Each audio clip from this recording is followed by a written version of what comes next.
પરમ પૂજ્ય પ્રમુખ સ્વામી મહારાજે સ્પષ્ટ માર્ગદર્શન આપ્યું હતું કે મધ્યસ્થ ગર્ભગૃહમાં આપણે અક્ષર પુરુષોત્તમ મહારાજની મૂર્તિ મૂકવી છે. ચોરસ જ છે. દર્શન બાપા અહીંથી કરવાના. મહારાજની મૂર્તિ અહીંયા હશે અને ગુણાતીતાનંદ સ્વામીની મૂર્તિ હશે. આપણા મનમાં એવું હતું કે આપણે ગાંધીનગર અને દિલ્હી કરતા કંઈક જુદી મૂર્તિ કરવી જોઈએ. અને મહંત સ્વામી વધાર્યા છે એટલે તમને બધાની પ્રેરણા મળી એટલે કામ સારું થશે. દરેકને એક જ ભેટ આપવા માટે અહીંયા આગળ આવેલા છે અને એ ભેટ છે ભગવાનની ભેટ. કામ થઈ ગયું જોઈએ એવું આવી ગયું. કારણ કે સ્વામી મહારાજ પોતે એવા ગુણાતીત સંત છે, એ જ મહારાજને પ્રત્યક્ષ જોતા હોય. એટલે બાપાએ કહ્યું કે આપ તમે એકલા બેસો અને બીજા બધા બારણા બંધ કરી દો. અને એમણે મને કહ્યું તમારી પાસે પેન્સિલ છે? પેન્સિલ હાથમાં લઈ અને એ જે સ્કેચ હું લઈને ગયો હતો એમાં જ સ્કેચ કરવાનું ચાલુ કર્યું. અને આપને રીતસર એમ દેખાય કે શરીરની અંદર વીકનેસ એટલી હતી, બેલેન્સ જાળવવું પણ મુશ્કેલ હતું, પણ એમનો ઉત્સાહ સમાતો નહોતો. કે બાપાની ખાસ ઈચ્છા છે એમને મૂર્તિ નિરખવી છે. આ બાબા દ્રષ્ટિ કરો. આજે મૂર્તિ આમાં છે. મહારાજની મૂર્તિ બેસી ગઈ છે.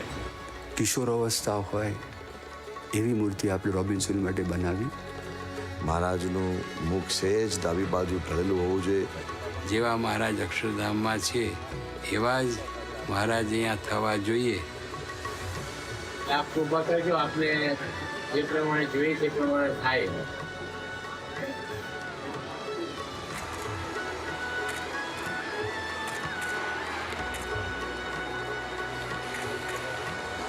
ત્યાં સુધી રૂબીના એ પ્રસાદી કરી લઈએ. આપ આંખ ધોઈ લો બાપા એકવાર.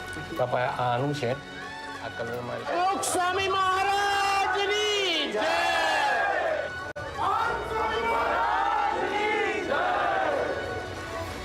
મંદિરનું પ્રાંગણ હોય ને એના કરતાં મંદિર વધારે સુંદર હોવું જોઈએ. અને જેટલું મંદિર સુંદર છે એના કરતાં મૂર્તિ વધારે સુંદર હોવી જોઈએ. મહારાજની મૂર્તિ દિવ્ય અક્ષરધામમાં બિરાજમાન છે. એને પોતે બરાબર જોતા હોય અને એની સાથે આ સ્કેચને ટેલી કરતા હોય એવી રીતે એ મૂર્તિને બરાબર નિરખતા હતા. એક જ શબ્દ માટે ખાલી એક જ શબ્દ બાપાને બોલો તો અને માઇક અદ્ભુત મૂર્તિ. મૂર્તિ અદ્ભુત છે.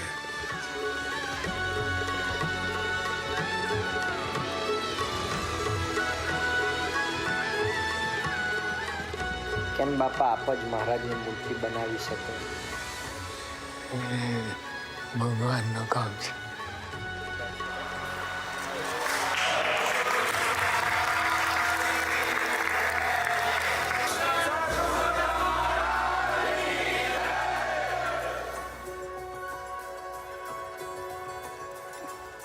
અને તે તેજને વિશે એક ભગવાનની મૂર્તિ દેખાય છે. તે અતિ પ્રકાશમય છે. એ ભલે તેજ અતિશય પ્રકાશમય પણ એની અંદર મૂર્તિ છે. એ મૂર્તિને અમે જોઈએ છીએ.